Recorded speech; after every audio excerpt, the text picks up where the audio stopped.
অনেক অনেক বছর আগে এক পাহাড়ি পথে হেঁটে যাচ্ছিল তিনজন ঘনিষ্ঠ বন্ধু। গহীন জঙ্গলের পাশে হঠাৎই তারা দেখতে পেল মাটির নিচে চাপা পড়া এক পুরনো থলে। থলেটা খুলতেই চোখ কপালে। তার ভেতরে আছে 4 টুকরো চকচকে খাঁটি সোনা।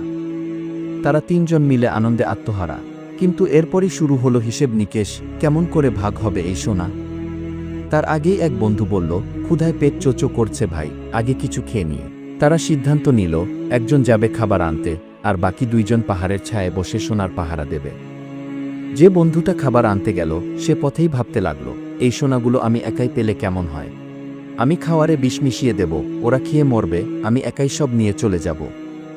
অন্যদিকে পাহাড়ের নিচে বসা দুই বন্ধু ফিসফিস করে বলছিল, ও তো খাওয়ার আনতে গিয়েছে, ফিরে এলে ওকে মেরে ফেলব। সোনা ভাগ করব দুইজন, 2 টুকরো করে। খাবার নিয়ে ফিরে এলো সেই বন্ধু। তার চোখে লোভ আর মুখে হাসি। ফিরে আসতেই বাকিরা ঝাঁপিয়ে পড়ল তার ওপর, খুন করে ফেলল নিঃসংকোচে। তারপর খুশি হয়ে একজন বলল, আরে আগে খেয়ে নেই, সোনার ভাগ তো হবেই। দুজনেই বিষমিশ্রিত খাবার খেল। কিছুক্ষণের মধ্যেই দুজনেই মাটিতে লুটিয়ে পড়ল, নিথর হয়ে গেল তাদের দেহ।